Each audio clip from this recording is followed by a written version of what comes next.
పూరా లోకల్. అసలు యువత ఇప్పుడు ప్రస్తుతం యువత దేశ భవిష్యత్తుకి పునాదులు అంటారు. వీళ్ళు బెట్టింగ్ యాప్స్ మాయలో పడి ముక్కు పచ్చలారని యువత 25 సంవత్సరాలు నిండక ముందే 10 సంవత్సరాల నుంచి మొదలు పెడితే 25 సంవత్సరాల లోపు వారు ఎంతో మంది ఆత్మహత్యలు చేసుకుంటున్నారు. ఒక విద్యార్థి నాయకుడు ఏం చెప్పాలనుకుంటున్నారు యువతకు మీరు బెట్టింగ్ యాప్స్ పైన?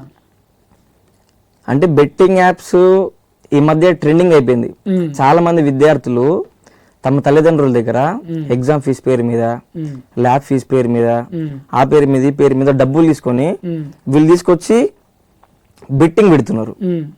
ఎగ్జామ్ ఫీజు కట్టట్లేదు, సెమిస్టర్ ఫెయిల్ అవుతున్నాడు, ఎగ్జామ్ ఫీజు కట్టకుండా ఒక ఇయర్ వేస్ట్ అవుతుంది, కుటుంబంతో చెప్పుకోలేక ఆత్మహత్యలు చేసుకుంటారు. అంటే తల్లిదండ్రులు అల్లారు ముద్దుగా, తల్లి ఎవరనే ఈ భూప్రపంచం మొత్తంలో తన్నితే నవ్వేది తల్లి మాత్రమే.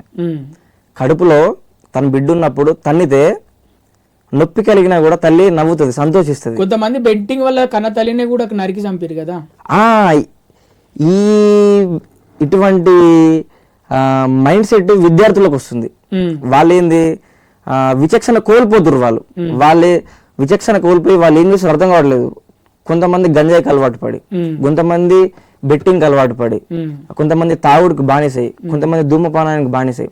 ఇట్లా అనేకంగా తెలంగాణ రాష్ట్రంలో మీరు చూసుకోవచ్చు. ప్రతి గ్రామాన గంజాయి కల్చర్ ఉంది ఈరోజు. మరి ఏబీవీపీ ఏం చేస్తుంది? మేము గంజాయి మీద చాలా పెద్ద ఉద్యమం కూడా చేసినాం. మొన్నటికి మొన్న ఈ విద్యార్థులు శారీరకంగా మానసికంగా దృఢంగా ఉండాలని చెప్పేసి ఈ దేశవ్యాప్తంగా ఏబీవీపీ ఆధ్వర్యంలో గేమ్స్ నిర్వహించినాం. దాదాపు ఒక 4 రోజుల పాటు చదువుతో పాటు మైండ్ రిఫ్రెష్ ఉండాలని చెప్పేసి బెట్టింగ్ యాప్స్ వాళ్ళలో పడకుండా రియల్ గా గేమ్స్ ఆడిస్తే, ఫోన్లలో గేమ్స్ బెట్టింగ్లు పెట్టకుండా దానికోసమే దాదాపు 4 రోజుల పాటు ఒక జాతర లాగా దేశవ్యాప్తంగా ఏబీవీపీ ఆధ్వర్యంలో ఆటల పోటీలు నిర్వహించాం. మరి ఎలా ఉంది స్పందన యువత నుంచి? చాలా మంచి స్పందన ఉంది. దీన్ని కాలేజీలు, స్కూల్స్ మేనేజ్మెంట్స్ దీన్ని ఒక మంచి ఇనిషియేటివ్ గా తీసుకొని వాళ్ళ కాలేజ్ స్కూల్స్ లో కూడా ఇటువంటి గేమ్స్ ని ప్రమోట్ చేస్తే, ఫిజికల్ గా గేమ్స్ ప్రమోట్ చేస్తే విద్యార్థులు గంజాయి కావచ్చు, బెట్టింగ్ యాప్స్ కావచ్చు, ఇటువంటి ఇటు సైడ్ పోకుండా ఉండొచ్చు. తల్లిదండ్రులు కూడా తమ యొక్క బిడ్డల్ని ఒక కంట కనబెడుతూ ఉండాలి. ఏం చేస్తుర్రు, డబ్బులు ఏం చేస్తుర్రు, రెగ్యులర్ గా వాళ్ళ స్కూల్ టీచర్ తోటో లేకపోతే కాలేజ్ టీచర్ తోటో మాట్లాడుతూ ఉండాలి. వాళ్ళ బిడ్డల్ని మీద గుడ్డిగా నమ్మొద్దు. పిల్లలు కూడా ఈ మధ్య మానవ సంబంధాలు ఏమి ఉండట్లేదు. తల్లి తండ్రి కుటుంబము అక్క చెల్లె ఇవన్నీ ఏమి ఉండట్లేదు. రాక్షసులాగా మారిపోతారు పిల్లలందరూ కూడా. అట్లా మారిపోయి బెట్టింగ్, ఇప్పుడు చాలా మంది ఇన్ఫ్లుయెన్సర్స్ డబ్బుల కోసం గడ్డి తింటున్నారు. డబ్బుల కోసం గడ్డి తిని వాళ్ళకి డబ్బులు ఇస్తాయి బెట్టింగ్ యాప్స్ ప్రమోట్ చేస్తారు. ఇప్పుడు చాలా ఇన్ఫ్లుయెన్సర్స్ అంటే ఏంది, ఇన్ఫ్లుయెన్స్ చేసేవాళ్ళు. వాళ్ళు చెప్తే చాలా మంది బెట్టింగ్ యాప్స్ చూపిలో పడిపోయారు. చాలా కుటుంబాలు నాశనమైనాయి. వాళ్ళపైన కేసులు అవ్వడం, అరెస్ట్ అవ్వడం కరెక్టే అంటారా? కరెక్టే. తప్ప ఎందుకైతుంది అది? మీరు తప్పు ఎందుకైతుంది అంటున్నారు? మరి కేసులు ఇవన్నీ ఇన్ఫ్లుయెన్సర్స్ చిన్న వాళ్ళ మీదనే అవుతున్నాయి. మరి పెద్దవాళ్ళు కూడా అందరి మీద కేసులు కావాలి.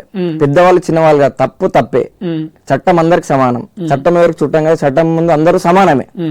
చిన్న పెద్ద అనే తేడా ఉండదు, పేద ధనిక అని తేడా ఉండదు. నువ్వు చేసినావు తప్పు, బెట్టింగ్ యాప్స్ ప్రమోట్ చేసినావు, నీ మీద ఖచ్చితంగా చర్యలు తీసుకోవాలి. చర్యలు తీసుకోకపోతే ఎట్లా? ఎంతో మంది మనం చూసినాం, ప్రతిరోజు బెట్టింగ్ యాప్స్ కి బానిసాయి మంచి సాఫ్ట్వేర్ ఇంజనీర్స్, ఐటీ ఎంప్లాయీస్ ఇటు ఒక పక్క జాబ్ చేసి ఒక పక్క బెట్టింగ్స్ పెడుతూ బెట్టింగ్స్ లో లాస్ అయ్యి చాలా మంది ఆత్మహత్యలు చేసుకున్నారు. ఆత్మహత్యలు చేసుకున్న వాళ్ళు చాలా మంది ఉన్నారు. ఫ్యామిలీస్ కూడా నాశనమైనాయి. ఇప్పుడు ఈ పిల్లలు ఎట్లా ఆలోచిస్తారు అంటే బెట్టింగ్ వాళ్ళ ఒక్కరికి సంబంధించినటువంటి అంశం అనుకుంటారు. కానీ రేపటి నాడేదన్నా అయితే వాళ్ళ కుటుంబం మొత్తం కూడా దాని వల్ల ఎఫెక్ట్ అయితే ఆలోచించట్లేదు పిల్లలు. ఇప్పుడు ఐపీఎల్ స్టార్ట్ అయింది. మేము అందరం కూడా ఒకటి అప్పీల్ చేస్తున్నాం విద్యార్థులందరికీ, మీరు దయచేసి బెట్టింగ్ యాప్స్ కి దూరంగా ఉండండి. రెగ్యులర్ గా మీ మదర్ తోటి ఫాదర్ తోటి మాట్లాడుతుండండి.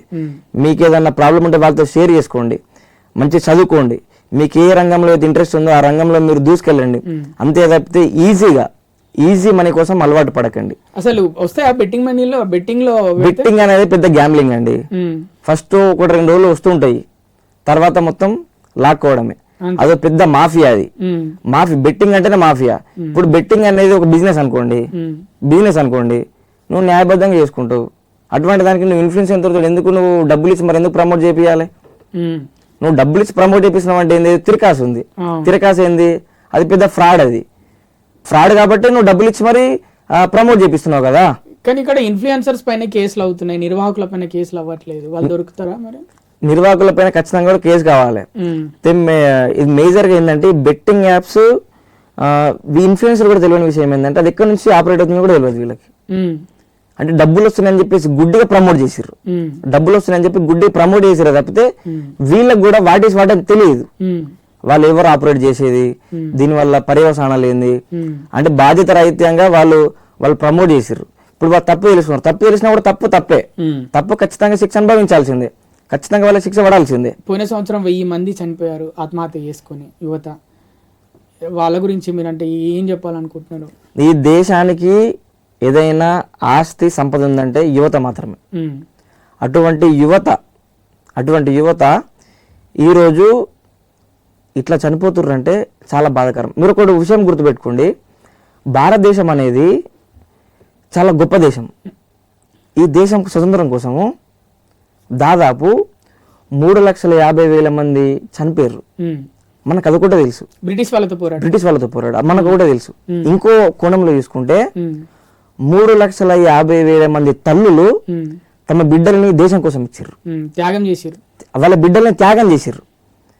తెలంగాణ రాష్ట్ర ఉద్యమంలో దాదాపు 1,200 మంది చచ్చిపోయారు అంటారు, కానీ 1,200 మంది తల్లులు తమ బిడ్డల్ని రాష్ట్రం కోసం ఇచ్చారు. అంటే ఈ దేశంలో తల్లులు చాలా త్యాగమూర్తులు, త్యాగదనులు. ఇప్పటికే చాలా త్యాగం చేసిర్రు, ఇక చాలు. ఇప్పుడు మనం బెట్టింగ్ పెడుతూ ఇట్లా మన తల్లిదండ్రులకి శోకం మిగిలించొద్దు. ఇప్పటికే మన దేశంలో తల్లిదండ్రులు చాలా ఇప్పటికే బిడ్డల్ని త్యాగం చేసిర్రు. ఒక్క పాయింట్ ఏంటంటే ముఖ్యంగా ఒకడు ఫ్రెండ్ బెట్టింగ్ పెడుతున్నాడంటే పక్కనోడికి ఖచ్చితంగా తెలుసు, ఒక గ్యాంగ్ 2, 3, 4 ఉంటారు, ఖచ్చితంగా తెలుసు. అందులో వీడు డబ్బులే వచ్చినాయంటే వీడు కూడా సపోర్ట్ చేస్తాడు, వీడు కూడా ఏదో రోజు స్టార్ట్ చేస్తాడు. కానీ ముఖ్యంగా ఆ ఫ్రెండ్స్ గ్యాంగ్లోనే ఎవడన్నా తిరగబడే లక్షణం ఉంటే బాగుంటుందేమో, అలా చెప్తే బాగుంటుంది. కానీ అందరిగా ఒకరికి వచ్చిన డబ్బులను వాడిని చూసి వీడిని చూసి అంటే పూర్తిగా గ్యాంగే చెడిపోతారు. అదే జరుగుతుంది. ఇంకో విషయం ఏంటంటే ఈ ఆత్మహత్యలు మేజర్ గా ఒక చిన్నది, ఒక యూట్యూబ్ ఛానల్ వాళ్ళు ఒక ఫెస్ట్ నిర్వహించారు. సూసైడ్స్ అవేర్నెస్ కోసము షార్ట్ ఫిల్మ్ తీసుకురమ్మని చెప్పారు. షార్ట్ ఫిల్మ్ తీసుకొచ్చారు అందరూ. తీసుకొచ్చిన తర్వాత అన్ని చెక్ చేసిర్రు, చూసిర్రు. ఆ రోజు విన్నర్ని అనౌన్స్ చేయాలి. అనౌన్స్ చేసిన తర్వాత నరేష్ ఫస్ట్ విన్నర్ అని చెప్పి అనౌన్స్ చేశారు. ఒకసారి పిలిచి రావట్లేదు, రెండోసారి పిలిచి రావట్లేదు, మూడోసారి పిలిచి రావట్లేదు. ఎందుకు రావట్లేదు అని చూస్తుంటే వారం క్రితము అతను రైలు పట్టాల మీద సూసైడ్ వేసుకొని చనిపోయాడు. సూసైడ్ అవేర్నెస్ కోసం షార్ట్ ఫిలిం లో ఫస్ట్ ప్రైజ్ విన్నరు సూసైడ్ వేసుకొని చనిపోయాడు. అంటే మనిషికి లో టైం అని ఒకటి ఉంటుంది. ఆ లో టైంలో మన పక్కన ఉన్నటువంటి వాళ్ళు ఉంటారు కదా, డబ్బు లేని వాళ్ళ దగ్గర డబ్బుల గురించి, అందం లేని వాళ్ళ దగ్గర అందం గురించి, చదువు లేని వాళ్ళ దగ్గర చదువు గురించి, మెయిన్ గా తల్లిదండ్రులు పక్కింటి వాళ్ళతో కంపేర్ చేయడము. వాళ్ళు చదువుతున్నారు, నువ్వెందుకు చదవట్లేదు, వాళ్ళు చదవచ్చు, నీ కొడుకు ఇంకో టాలెంట్, పాటలు పాడవచ్చు, డాన్స్ చేయొచ్చు, మంచి ఆర్టిస్ట్ ఉండొచ్చు, మంచి కీబోర్డ్ ప్లేయర్ ఉండొచ్చు, మంచి స్పోర్ట్స్ మెన్ ఉండొచ్చు. అంటే మన పిల్లల్లో ఉన్నటువంటి టాలెంట్ ని వెలికి తీసి వాళ్ళని ఎంకరేజ్ చేయాలి తప్పితే పక్కలతో కంపేర్ చేయొద్దు. కంపేర్ చేయడం వల్ల ఏమైతుంది, ఫస్ట్ ప్రైజ్ విన్నర్ సూసైడ్ కొని చనిపోయాడు. మొన్న రీసెంట్ ఒక సంఘటన జరిగింది, 2 కొడుకుల్ని బకెట్ లో ముంచి చంపేశారు. చాలా దారుణం. అది కాంపిటీషన్ లో చాలా పిల్లలకి చిన్న గాయం ఏదైనా తల్లిదండ్రి తల్లడిల్లిపోతారు. అటువంటిది తమ బిడ్డల్ని స్వయంగా వాళ్ళే బకెట్ లో ముంచి గిలగిలగిలు కొట్టుకుంటే అంటే సమాజము అంటే వీళ్ళు ఎటువైపు వెళ్తుంది, మానవ సంబంధాలు మర్చిపోయారు. అంటే కాంపిటీషన్ వాళ్ళు బతుకుతున్నారా మొత్తం అందరు కాంపిటీషన్ వాళ్ళు బతుకుతున్నారు, రియాలిటీ మర్చిపోయి కాంపిటీషన్ వల్ల బతుకుతూ పక్కలతో కంపేర్ చేసుకోవడం ఎప్పుడైతే మనం మానేస్తామో అప్పుడే మన మైండ్ సెట్ అనేది మారుతుంది. సో విద్యార్థులు ఎవరైనా మీకు ఏమైనా ప్రాబ్లం ఉంటే మీ ఫ్రెండ్స్తో షేర్ చేసుకోవడం కానీ, రెగ్యులర్గా మీ మదర్తో కానీ, ఫాదర్తో కానీ, లేకపోతే మీ సిబ్లింగ్స్ తోటి కానీ ఎవరైతే మీరు ఓపెన్గా మాట్లాడగలుగుతారో వాళ్ళతో మాట్లాడితే మీకున్నటువంటి సగం తీరిపోతుంది.